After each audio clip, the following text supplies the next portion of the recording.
En este caso he preferido tocar el tema de la primera mujer.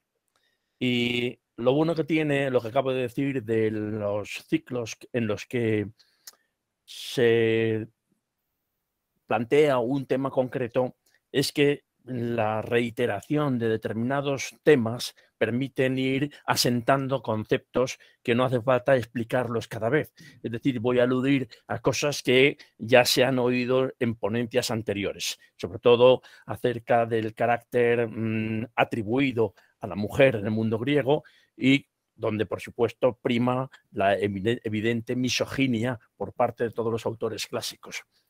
Y eso lo vamos a ver directamente con el que es el, vamos a decir, el creador del mito de Pandora, el bueno de Hesíodo, que se refiere siempre a Pandora con ese término de la que da o que recibe todos los regalos, pandoros, pantondoros, según otras versiones, entonces serían los bienes dados por los dioses.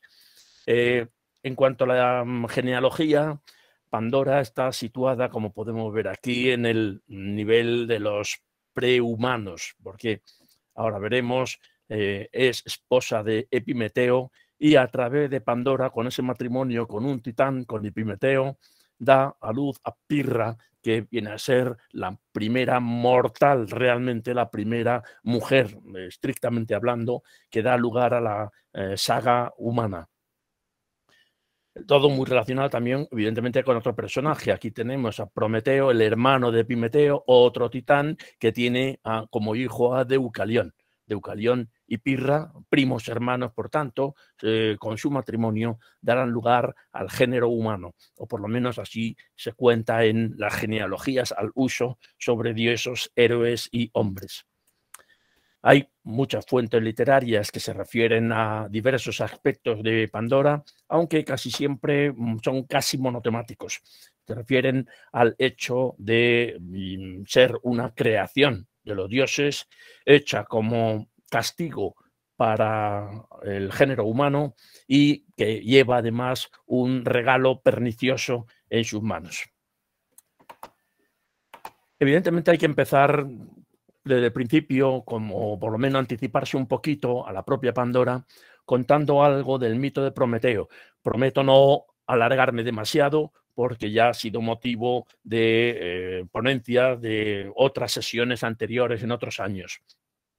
Pero sí conviene recordar que tanto en la Teogonía como en Trabajos y Días, Hesíodo refiere cómo la creación de Pandora es una consecuencia directa de la actuación de Prometeo. Al haber creado el género humano por orden de Zeus, pero que aliándose con su creación le da el fuego y la posibilidad de conseguir mejores alimentos, eso atrae la ira de Zeus, que va a castigar al género humano a través ya no de Prometeo, sino de Hefesto. Y será Hefesto el que evidentemente vaya a intentar contrarrestar por orden de Zeus esa felicidad que había adquirido el género humano.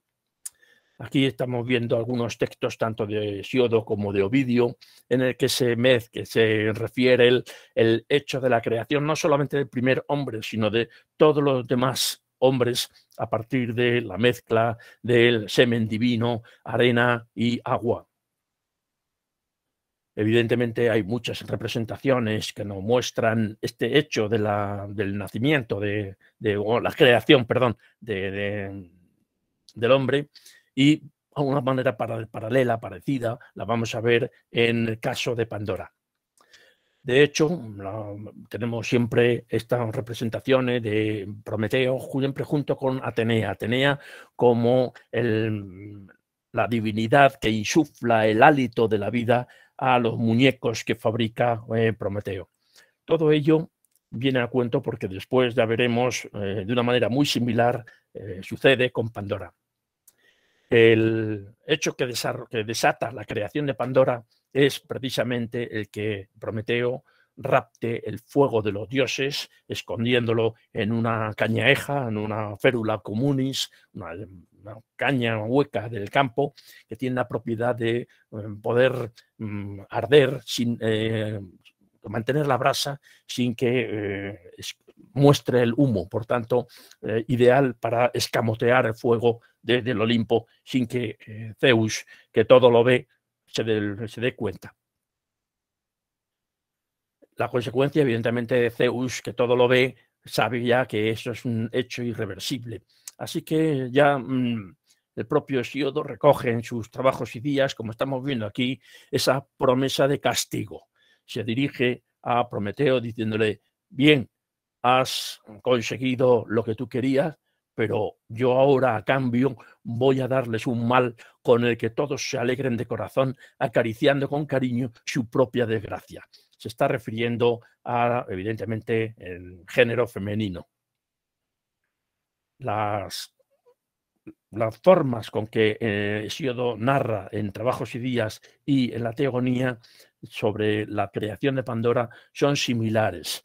En todo caso, están relacionados con la tierra, con el barro de la tierra, con el agua, y se modela una figura que después adquiere un hálito de vida con la intervención también de Atenea.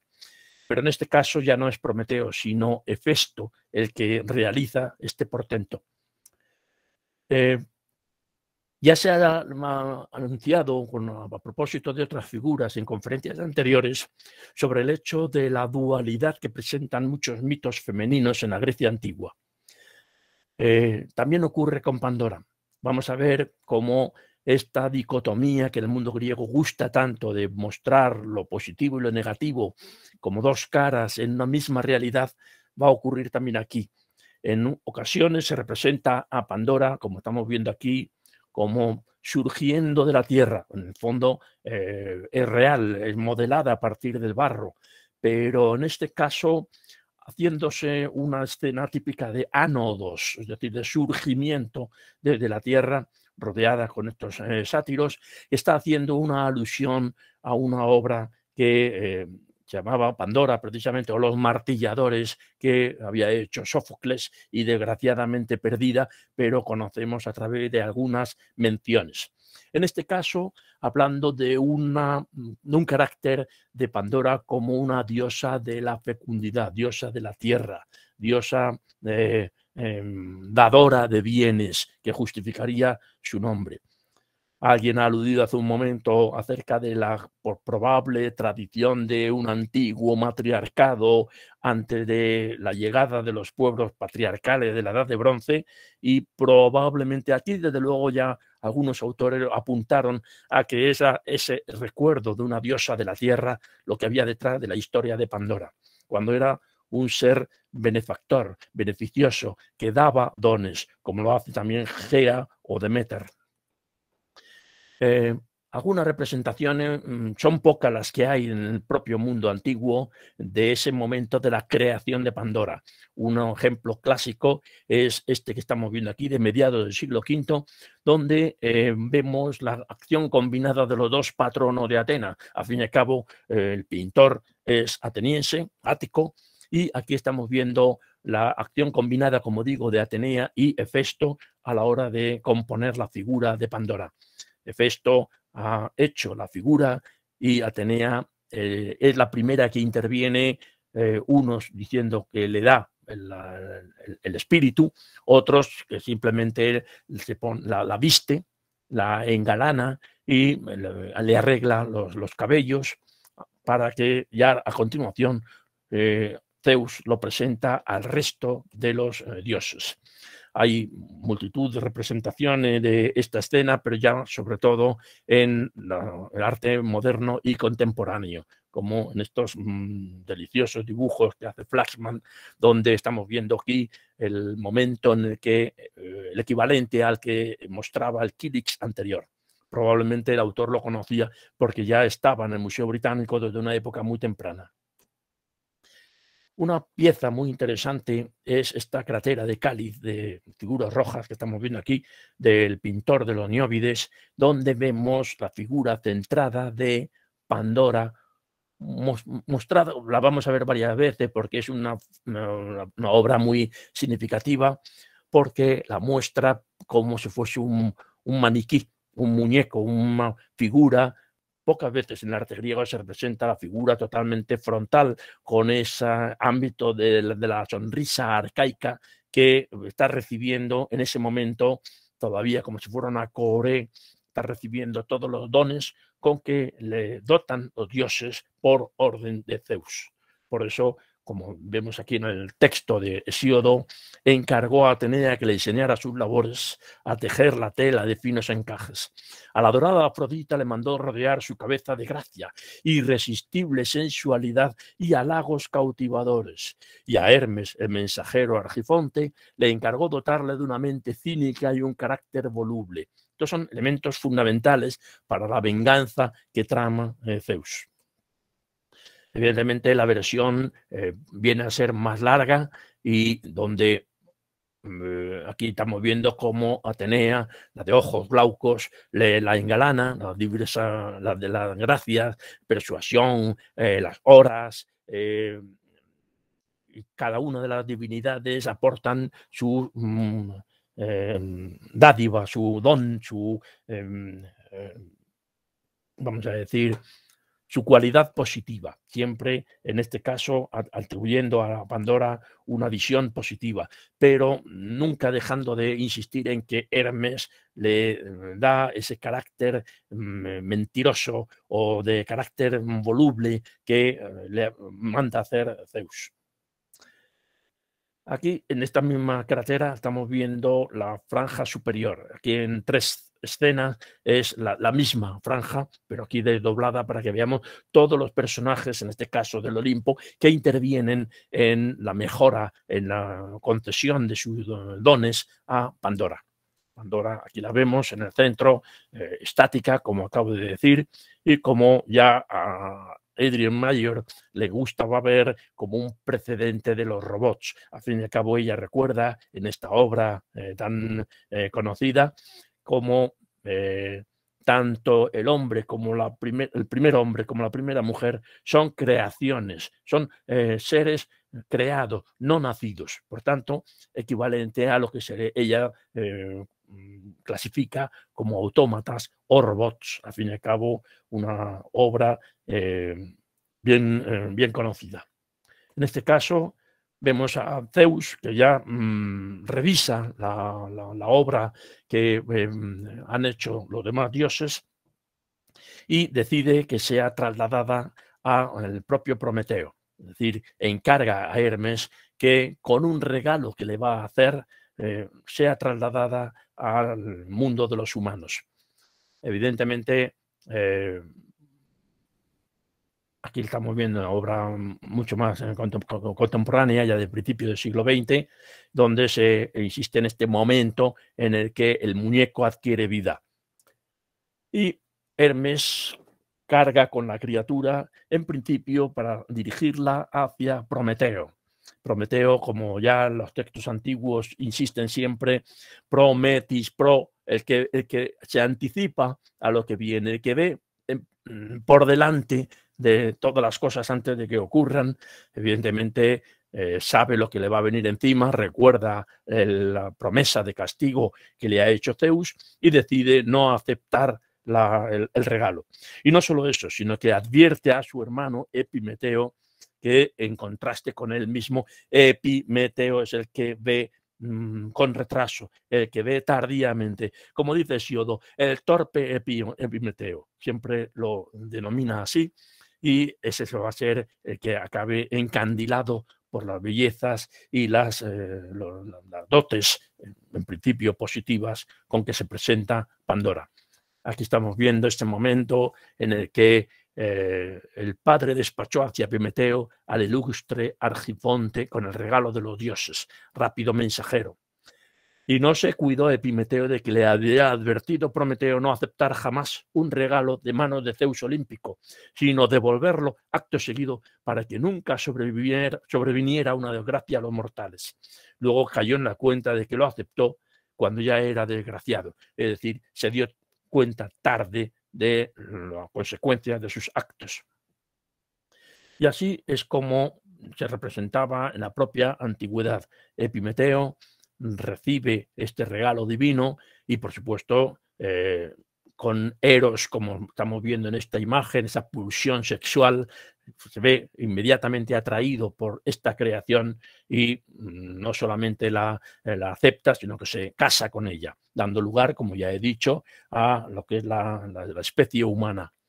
Y aquí el propio Higinio nos lo aclara. De ella nació Pirra, de quien se dice que fue la primera mujer mortal, porque no olvidemos, Pandora, aunque yo la he llamado la primera mujer, técnicamente hablando no es tal, es un autómata, un robot, como diría Mayor, en fin, un ser creado, no nacido. Bien, esta imagen que vemos al propio Epimeteo, también un titán que hace manufacturas, aunque no con la calidad de su hermano Prometeo, en el momento en el que recoge a Pandora surgiendo de la tierra, otra vez ese concepto del ánodos que había citado antes. Aquí es donde se puede ver cómo hay se forma dos tradiciones que van a mostrar a Pandora o bien como una inocente arma enviada por Zeus y cuya cualidad dada por los dioses, especialmente por Hermes, que es el de la curiosidad. Y solamente por esa curiosidad ella va a cometer el fallo de abrir el famoso recipiente del que salen todos los males. Otros, sin embargo, hablan de cómo ese recipiente con los males no eran tales los males los que tenía, sino los bienes. En todo caso, a través de la intervención de Pandora, el género humano se ve ya desprovisto de esa situación paradisíaca en la que vivía hasta ese momento.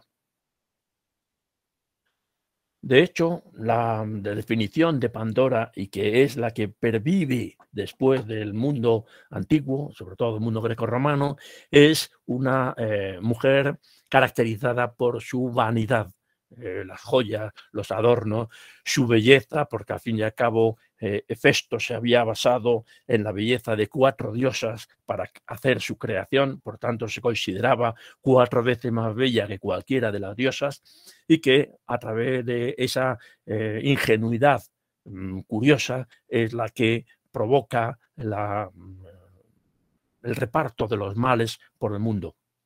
Aquí estamos viendo las diversas ideas que hay acerca de cómo Pandora es la que ejecuta la apertura de ese recipiente. En otros casos, sin embargo, de lo que se habla es no de una curiosidad, sino de una ignorancia la que tiene Pandora, esa dualidad que a lo largo, sobre todo del Renacimiento, va a mostrar un doble origen. Según el mundo judeocristiano que vincula esta figura con Eva, la figura humana femenina estaba dotada de curiosidad y que a través de esa curiosidad se llegaba al pecado, exactamente haciendo un paralelo con la historia de Eva. Mientras que en la tradición socrática, lógica del mundo griego, no era la curiosidad, sino la ignorancia la que había producido esta situación. Es decir, la falta de conocimientos y la falta de raciocinio, vamos a decir, la que lleva a producir esta situación. En todo caso, Hesíodo, que es evidentemente un autor tremendamente misógino, la denomina a Pandora como Calón Cacón, es decir, el bello mal o la belleza diabólica, como se refiere en las diversas traducciones. Y también la interpretación que se hace de la figura de Pandora va a cambiar a lo largo del tiempo, como podemos ver en las diversas obras, atendiendo a esa dualidad de su origen. Siguiendo la tradición judía, en el que es la curiosidad, vamos a ver figuras donde vemos a la Pandora como una chica curiosa que atisba en el interior de un recipiente, mientras que en otras versiones lo que se prefiere es el acto volitivo, es decir, el acto hecho a propósito de Pandora consecuencia de esa ignorancia, el atrevimiento de la ignorancia que siempre se dice en las frases tradicionales. Bien, en la Edad Media casi desaparece la figura de Pandora o son leves referencias literarias, no iconográficas, las que se hacen de esta figura. Y será en el Renacimiento y como producto de una tradición totalmente clasicista, de estudio de los textos clásicos, de recuperación no solamente de Hesíodo, sino también de otros autores, el que lleve a la recuperación de la figura de Pandora y en el que evidentemente el peso de la cultura judeocristiana va a hacer esa vinculación con el tema tanto de Pandora como Eva, o incluso algunos con la primera mujer de la tradición rabínica, la Lilith del mundo mesopotámico, como figuras muy similares entre sí, que son herramientas de la divinidad para que a través de su ignorancia o de su curiosidad cometan un pecado, es decir, subviertan la prohibición de los dioses y con esa tenga como consecuencia los males que se extienden por el mundo. Aquí podemos ver una obra de un clasicista francés. Es curioso que la recuperación de Pandora se haga a través de los estudios de los clasicistas franceses más que de italianos en el Renacimiento. Y es en el entorno de Francisco I de Francia cuando, por ejemplo, Cousin el Viejo hace esta obra, una propuesta donde mezclan elementos tanto de Eva como de la propia Pandora. Eva, ya lo estamos viendo aquí, la representación de la vara de manzano o los adornos o la serpiente de la tentación del árbol de la vida, como estamos viendo aquí en el brazo, combinado con la presencia de estos dos recipientes como a una alusión clásica de quienes conocen los textos homéricos, como ahora vamos a ver.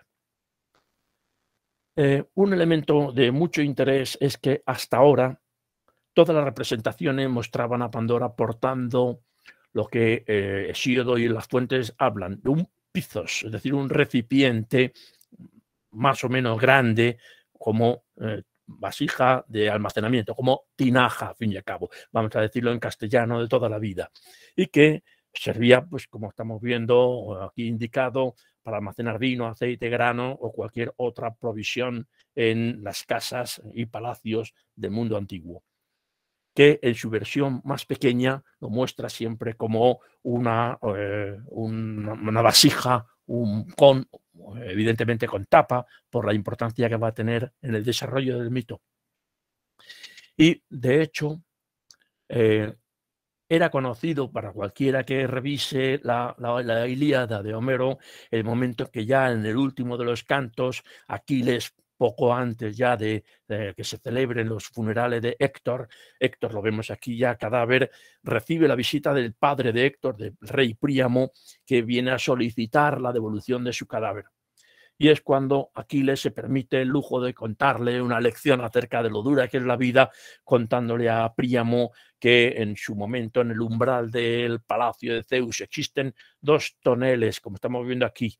Uno contiene los males y el otro los bienes que nos obsequian.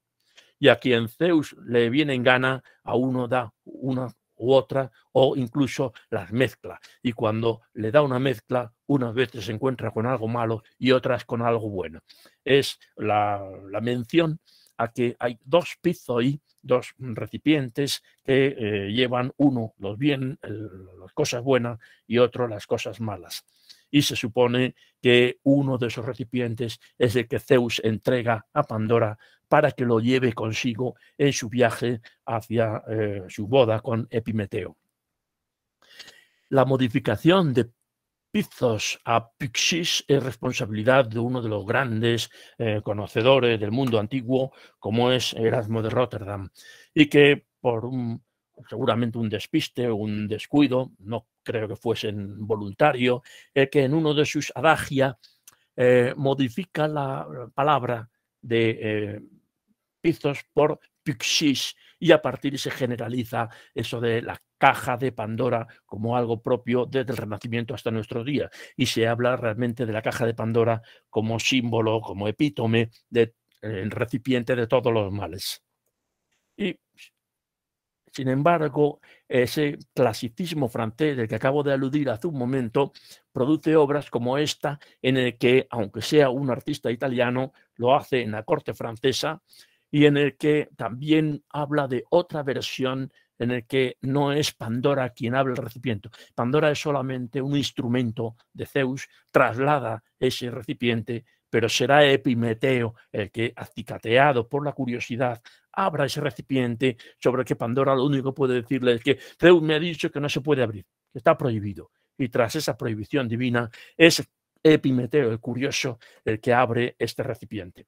Y aquí en este grabado, aunque no haya ninguna inscripción, esto tiene el sentido de que le da Bonassone, de que es el hombre, vamos a decir, sin llamarlo de ninguna manera, el que abre el tarro, en este caso de todas las virtudes, de todas las esencias buenas. Virtus, con esta imagen como si fuese una Minerva, totalmente armada, acompañada de todas las demás, Laetitia, Libertas, Equitas, Concordia, Felicitas, Salus, la salud, que huyen de la faz de la tierra y regresan al Olimpo. Mientras que solamente la esperanza es lo último que se pierde, es una frase que se acuña desde entonces, es atrapada porque el Epimeteo en este caso, o Pandora en otros, es la que tapa rápidamente el recipiente y no deja que la esperanza salga de él mismo. Y desde el Renacimiento vamos a ver cómo hay una doble versión iconográfica. Unas veces es Pandora la que lleva el recipiente y lo abre, y otras, sin embargo, es Epimeteo el que comete este acto de imprudencia. Aquí lo estamos viendo en unas obras atribuidas ya desde principios del siglo XX al Greco y que actualmente están en el Museo del Prado, como podéis ver aquí, y donde además se asimilan también la iconografía tanto de Adán y Eva, que se extiende en todo el Renacimiento y el Barroco. En esta versión, pocos años después, de un grabado donde el mito adquiere una nueva vuelta de tuerca. Aquí son los dos, Pandora y Epimeteo, los que sostienen el recipiente del que salen tanto los genios buenos como los malvados, tanto las virtudes como las enfermedades, el horror y, como no, la muerte. Es decir, que indistintamente unos y otros salen de este recipiente. Es el momento en el que todas estas virtudes son repartidas, bueno, mejor dicho, los vicios, los inconvenientes, la enfermedad, la peste, se reparten por el mundo. Y tan solo queda el pis. El pis es una figura que también daría para otra conferencia, aunque más que nada por sus características a la que le atribuyen las fuentes, no por la iconografía, porque realmente, salvo esta y alguna otra imagen más de una ánfora del mundo etrusco, el pis no tiene apenas representaciones en el mundo antiguo. Aquí la vemos como esta figura femenina que surge del recipiente y que también da lugar a una dualidad de interpretación, porque uno dice, vamos a ver, si son todos los males los que hay en el recipiente que ha dejado libre Pandora, ¿cómo la esperanza, que es un bien positivo, queda atrapada? Otros dan la vuelta y imaginan, no, claro, es que la esperanza, quedar atrapada, impide que los hombres sean capaces de ver el futuro negro o triste, terrible, de enfermedades, trabajos y muerte, y que por tanto, al no tener la esperanza entre ellos, se ven libres de esta visión, vamos a decir, catastrófica, terrible de su futuro. Y ya son muchas las imágenes que se proponen para revisitar Pandora, como no, en el arte moderno y contemporáneo, donde se ven de estos diversos aspectos que acabo de mostrar. Algunas veces la caja de Pandora se convierte en este caso aquí ya en una auténtica casone, arcone de matrimonio, que en este caso aquí este autor inglés reutiliza para mostrar el momento del terrible, del recipiente maldito, el momento en el que surgen todos los males al mundo. Otras veces se utiliza la figura de Pandora como una imagen para ser vehículo de retratos de figuras conocidas, o como determinadas virtudes, como la discreción. Pandora nunca habla, las fuentes no atribuyen ni una sola frase a Pandora. Es, por tanto, hasta el final un muñeco, un robot enviado por los dioses que sirve como vehículo de transporte para llevar el famoso recipiente. Aquí ya en las obras de los rafaelitas, que demuestran una gran afición al tema, y sus sucesores, se la ve varias veces representada. Como no, Rossetti hace varias versiones de esta Pandora, como podemos ver aquí. Incluso otros autores, como en este caso Lefebvre, donde podemos ver aquí como si fuera una joven núbil que lleva esa caja y como esa virtud inocente va a producir el mal general. A veces son representadas figuras conocidas del teatro o de la lírica, las que estamos viendo representadas en estas imágenes. Por ejemplo, aquí el propio Rossetti utiliza la figura de una cantante, igual que en este caso Cabanel lo hace con esta soprano sueca. Y así es como pervive hasta los finales del siglo XIX y principios del XX esa imagen, otra vez como una nueva Eva, pero que en este caso inocente provoca el mal del género humano. Y como no, pues su versión, en este caso, acercándose al aspecto del robot al que se le adjudican las diversas cualidades de una persona, y en este caso con la famosa obra de Fritz Lang que tantos adoramos, de los que nos vemos la historia del cine. Y con otra versión también, pocos años después, en este caso con la expresión de la caja de Pandora como una figura que sin maldad, pero con tremenda ignorancia muy atractiva, va provocando diferentes situaciones catastróficas.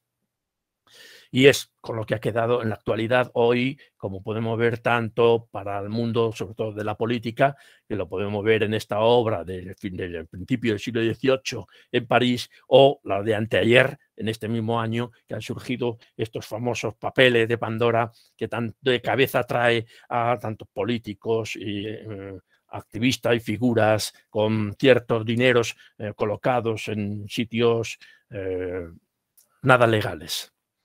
Muy bien, pues nada, con esta visión de lo que es la figura femenina de Pandora a lo largo del tiempo, me despido y muchas gracias.